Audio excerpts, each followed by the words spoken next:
menggambar. Tuh. Kemudian juga ada beberapa para ahli juga memberikan pengertian tentang seni lukis atau definisi seni lukis seperti Aristoteles, Galeria, Hari Sulastianto dan sebagainya. Itu ya, baik seni lukis. Kemudian dalam seni lukis itu ada beberapa aliran, tapi yang jelas bukan aliran sesat ya, karena kita ada beberapa aliran, yaitu di sini seperti yang pertama adalah representatif, kemudian deformatif, non representatif, dan apa? Abstrak, betul? Benar ya? Representatif, deformatif, dan abstrak. Non representatif. Ya betul, ada 3 berarti ya.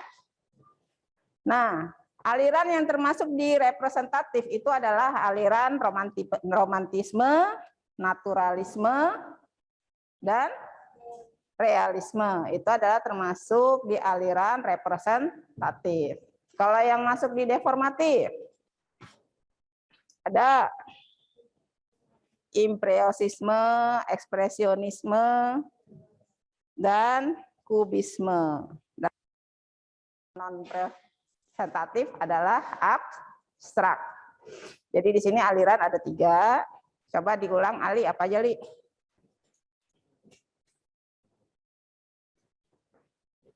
Yang keras tuh ibu nggak kedengeran.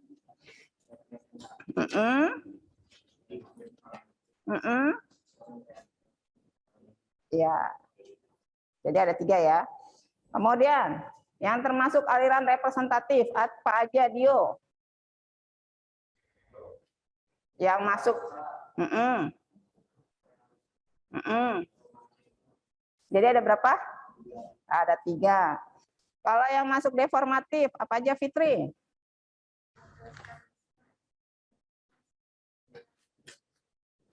Ya, berarti ada berapa? Ada 4. Nah, sekarang Ibu mau tanya, kalau seni lukis ini, dia termasuk seni lukis murni atau terapan? Seni lukis, itu termasuk seni rupa murni atau seni rupa terapan? Murni. Kenapa murni? Ayo. Kenapa kok murni? Kenapa kok bukan terapan? Kayaknya udah dibahas di waktu kita Zoom. Kenapa kok seni lukis masuknya kok seni rupa murni?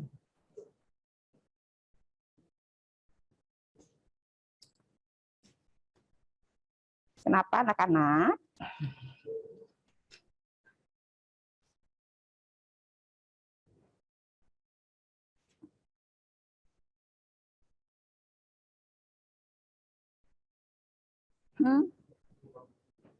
Kenapa dia dikatakan seni rupa murni? Karena seni lukis ini hanya dapat dinikmati keindahannya aja. Tidak ada fungsi pakai. Kalau seni rupa terapan, itu dia ada fungsi pakai. Contohnya seperti batik nih, taplak meja. Ada kan fungsi pakainya sebagai taplak meja. Selain indah dari motifnya, dia ada fungsi pakai. Kemudian seperti tas. Tas juga begitu. Itu dia ada fungsi pakai. Selain indah, tasnya cakep banget. Kan biasanya gitu kan. Nah, selain keindahannya, dia juga ada fungsi pakai. Jadi itu perbedaan antara seni rupa murni dan seni rupa terapan. Jadi kalau seni rupa murni hanya dapat dilihat keindahannya saja. Ya, ada yang mau ditanya sampai sini? Oke, kita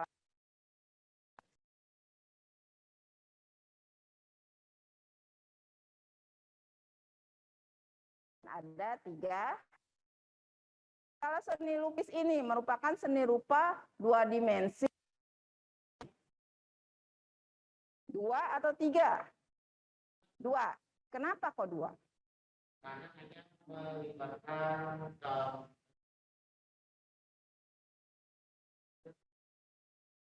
Ayo, apa Tama? Kenapa seni lukis kok masuknya di 2 dimensi?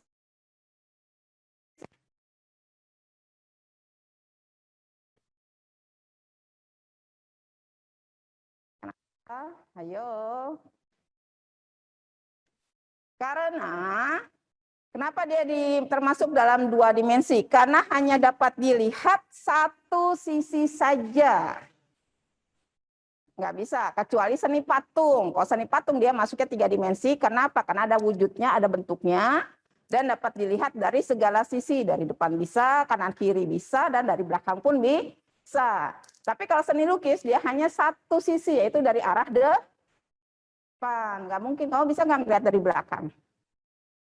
Bisa.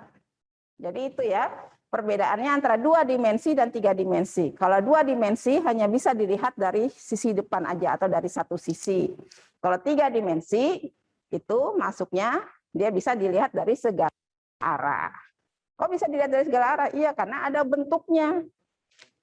Seperti misalkan ini patung. Kan bisa dilihat dari samping bisa, dari sebelah sini bisa, dari sana bisa, dan dari ibu juga dari arah belakangnya juga bisa. Ya, 3 dimensi karena ada wujudnya. Kalau seni lukis hanya dapat dilihat dari arah depan. Ibu nggak bisa ngelihatnya. Yang bisa ngelihat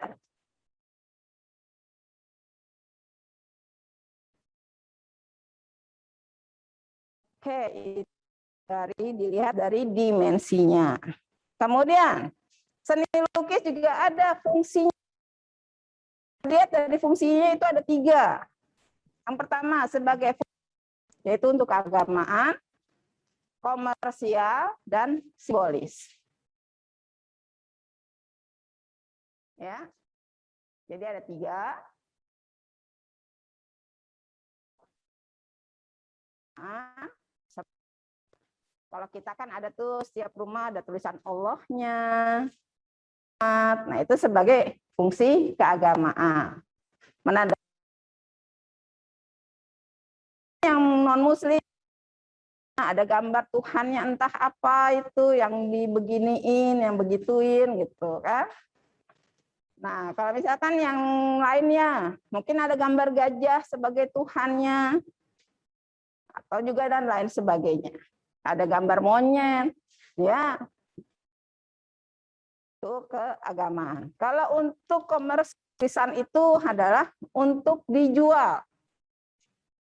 Jadi para pelukis yang udah pakarnya, yang udah ahli ya, yang hafal. Nah, itu harga lukisannya tidak 100.000 atau 200.000, bahkan ratusan juta. Jadi itu adalah dalam bentuk komersial.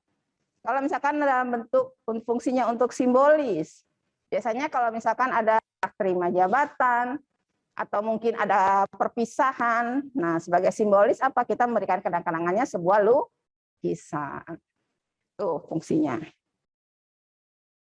Sampai sini? Ada yang mau tanya? Tidak ada? Oke. Lanjut. Dalam seni lukis, tema. Ada berapa tema? 6. Yang pertama? Ya. Yang kedua? Yang ketiga? 4. Yang kelima? Manusia. Hayal. Kemudian, karena udah paham semua, kita lanjut media yang digunakan dalam pensil, konte. Konte itu bentuknya dia seperti krayon tapi keras, atau kayak seperti pensil tapi bukan pensil, dia bentuknya hitam pekat. Tuh. Biasanya emang kalau orangnya itu tahulah konte, ya. Krayon Kalau komputer itu yang udah bentuknya digital ya, nggak dilukis dengan tangan dan sebagainya. Nah, dalam beberapa macam warna sekunder, analogus, primer. Ini warna ada merah. Nah, kalau itu misalkan warna merah digabung warna biru, jadinya warna apa? Merah, warna apa? Itulah warna sekunder. Tersier itu gabungan antara dan betul? Betul salah? Campuran warna dua. Oh, kalau tersier campuran dua warna. Kalau sekunder campuran warna. Nah, kalau di sini warna analogus itu berdampingan dengan warna lingkaran warna itu udah jadi seperti warna merah. Itu kalau dicampurin perbandingan 1:2 udah beda, 1:3 udah beda. Biasanya kalau kita beli krayon yang besar, itu udah kelompok warnanya udah masing-masing. Warna biru itu udah bermacam-macam warna biru, merah ada berwarna merah. Sama mau ditanya? Tidak ada.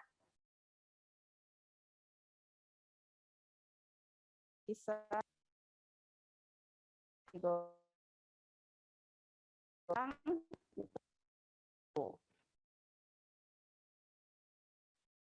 Nah, patung merupakan karya seni rupa 3 dimensi yang artinya benda yang memiliki volume atau isi, ya.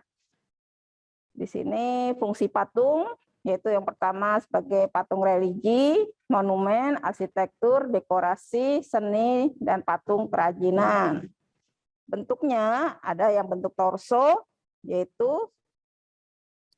tapi tidak ada kepala dan kaki. Jadi hanya badan aja, lengan juga tangannya nggak ada. Patung bos atau sedada, yaitu patung setengah dada dari sini ke atas. Patung kepala berarti hanya ada patung dan sebatas leher. Ya kayak patung Ahmad Yani di depan ya. Dari sebatas ini ke atas. Terus freestanding yaitu patung seluruh tubuh dalam posisi berdiri, misalkan begini atau bagaimana gini. Oh, tapi belum ada. Kemudian yang terakhir adalah zonde, yaitu patung seluruh tubuh dengan posisi tidak berdiri, misalkan dia duduk atau apa. Nah, kalau presiden kita, Soekarno, itu paling senang dengan patung. Tapi hanya patung wanita. Makanya kalau yang pernah masuk ke Istana Bogor, itu istananya isinya patung semua. Hampir mayoritas setiap sudut ada. Dan yang adanya patungnya apa? Patung wanita. Nggak ada patung pria. Karena dia senang mengoleksi patung-patung yang cantik dan indah untuk dipakai. Dari yang pakai baju, yang berbusa, tidak berbusan. Ada di sana. Udah pernah masuk Istana Bogor? Om? Hamra, udah? Oh, udah. Ada kan ya yang patung yang tidak berbusana? Ada. Itulah kesukaannya presiden pertama kita, Presiden Soekarno. Berarti patung tadi berapa dimensi dia masuknya? 3. Oke, kalau tidak ada kita bahas yuk. Bab 1-nya. Yang bab 2-nya udah dikerjakan belum? Ya udah dikerjakan dulu bab 2, nanti kita bahas bareng.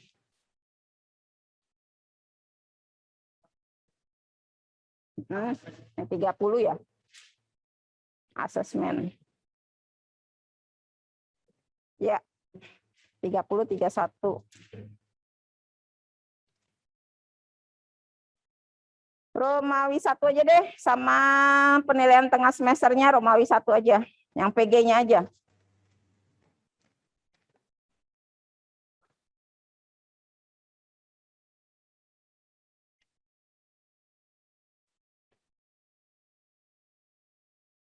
Ya.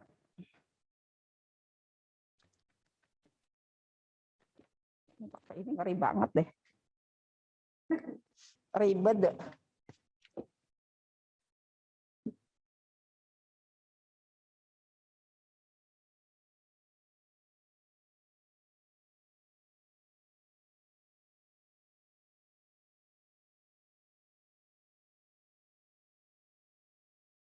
Produk yang totalnya itu sampai 100.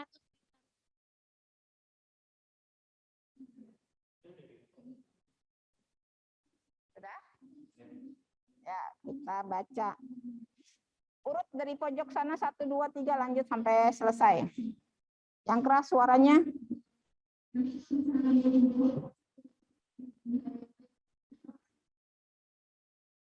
Ya, nomor 1. Ciri-ciri dari lukisan ekspresionisme adalah A. Objek menggambarkan alam mimpi. Yang bab 1 ya. 2. Bab 1. Nomor 2, lanjut siapa? Belakang.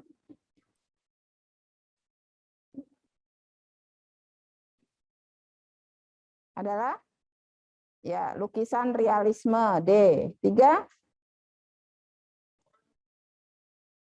1A. Ya, seni lukis di antara ciri adalah ya C. Tema, corak, teknik, dan bentuk. 4.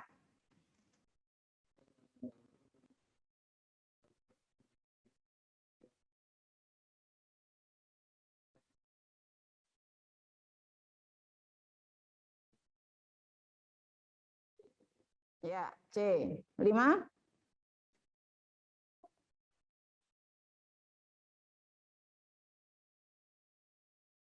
Adalah A. Benda berbentuk geometris. 6.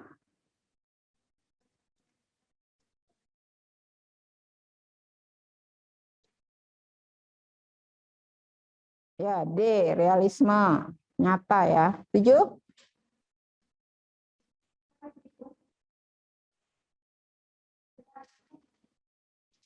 Seni rupa murni. 8.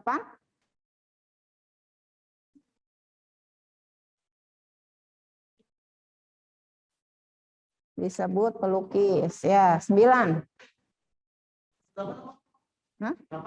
8 melukis.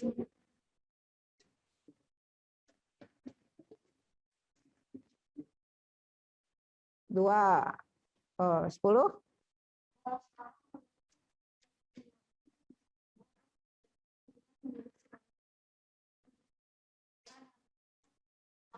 Ya, Avandi.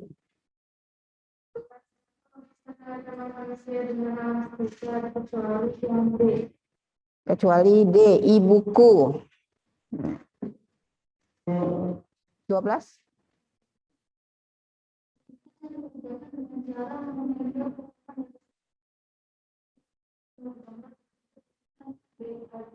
Ya, Azalejo. 13.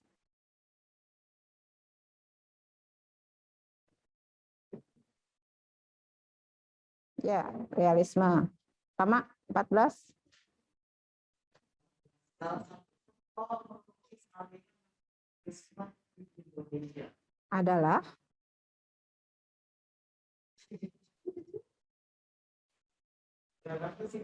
Adalah Basuki Abdullah. Amra.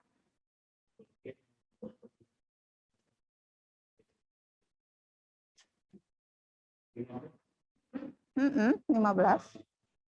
Ekspresi. Ya. 16, ulang dari belakang lagi.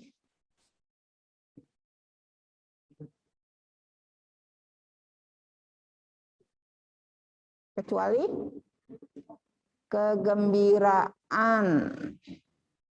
17. Ya, tanah liat dan lilin. 18.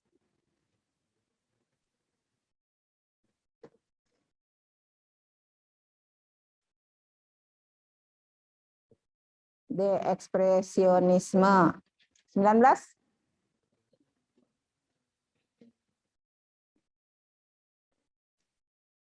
Ya, sketsa 20.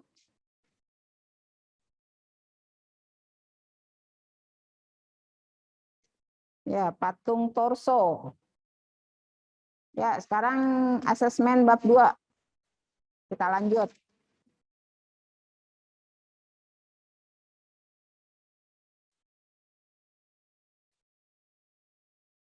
Asesmen bab 2. Ya, number 1.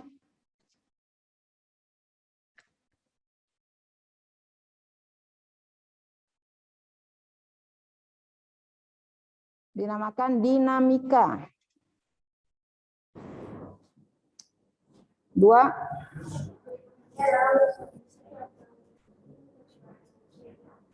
Proporsi. 3.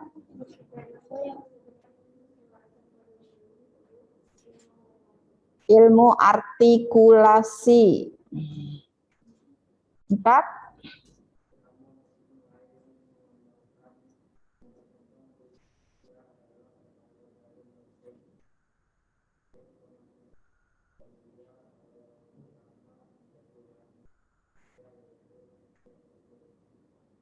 Ya, di sini bisa dangdut, bisa juga Melayu ya. Karena memang itu perpaduan. Ya, 5. Ya, solo. 6.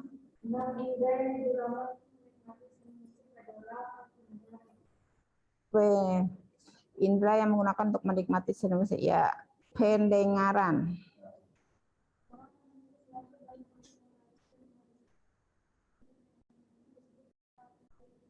Orang yang menulis lagu dalam bentuk notasi meneruskan kepada orang lain, musisi. Ya. B. 8.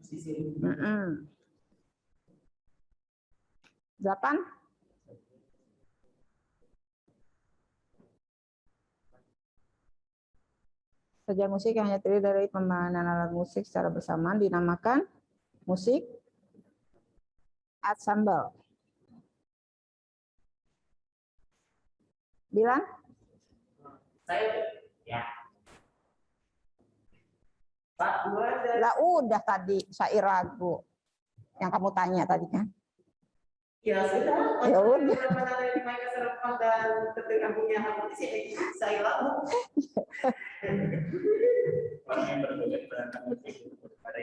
Ya.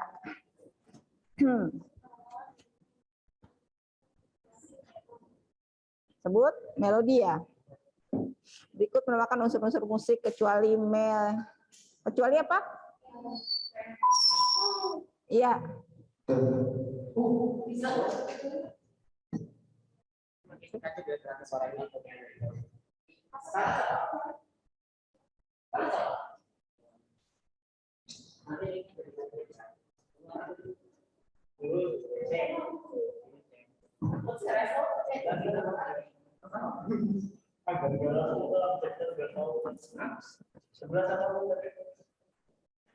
Tenor.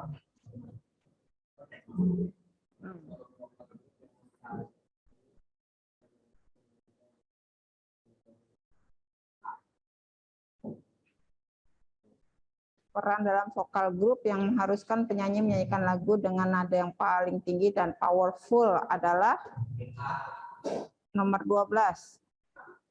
Lead vokal. 13. Perbedaan vokal group.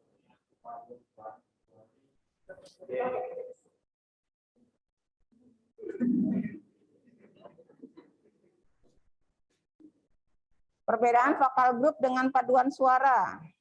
Jumlah anggota ya beda, pembagian suara ya. Aransemen. 14.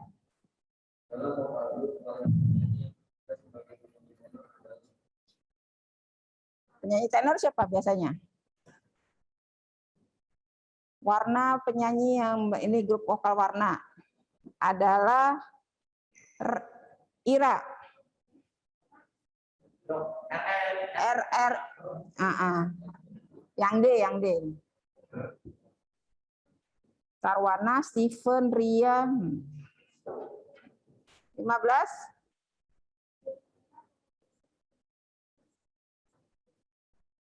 16, 15 apa, Bu? 20. 20 atau lebih dari 10 boleh. Yang jelas jangan kurang dari 10 ya. Tapi mayoritas kebanyakan 20 untuk vokal grup. 16. Ya, pitch control. 17.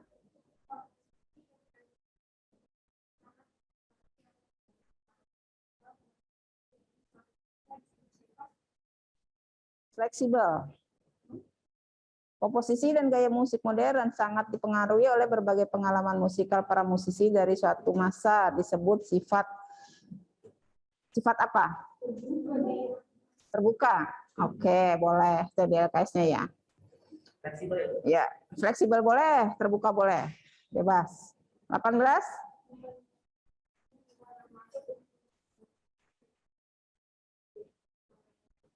Apa? Berikut ini yang bukan termasuk ya ukulele. Ukulele tidak masuk dalam musik jazz ya. 19. Bentuk sajian musik yang semua anggota menyajikan melodi yang sama dari awal sampai akhir disebut homofon. 20. Pada gambar di atas menunjukkan tangga nada mayor. Oke.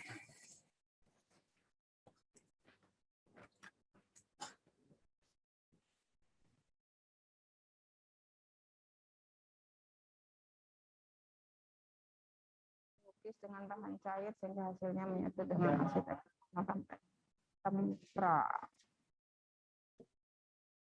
Teknik melukis dengan menyemprotkan spray.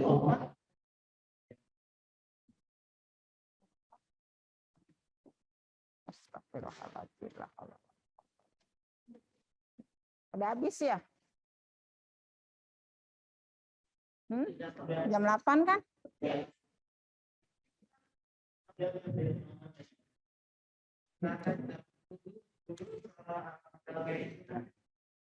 Ya udah, nanti kalau berarti minggu depan yang kelas B ya.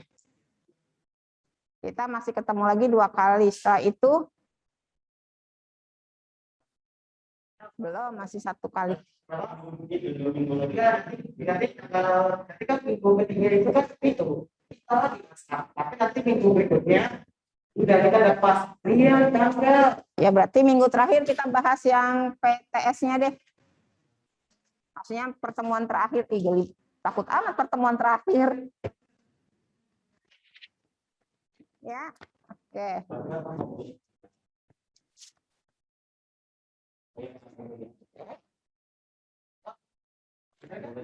Iya, kita alami 2 kali. Iya 2 kali kan besok yang D terus baru nah ya yang pas.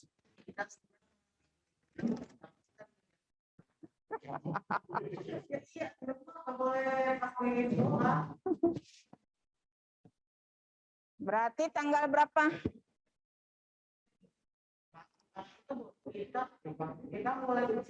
Kan tanggal 29. Berarti seminggu sebelum pas ya. Itu masih 1 kali pertemuan lagi ya. Oke. Berarti yang pertemuan 1 kali terakhir tuh kita sebelum pas kita Zoom deh, insya Allah. Kita bahas yang PTS-nya, penilaian tengah semesternya. Ya, itu aja yang bisa Ibu sampaikan. Mudah-mudahan kita selalu diberi kesehatan, keberkahan sama Allah. Insya Allah kita bisa ketemu lagi. Sekian, terima kasih. Wassalamualaikum warahmatullahi wabarakatuh. Dadah. Allah.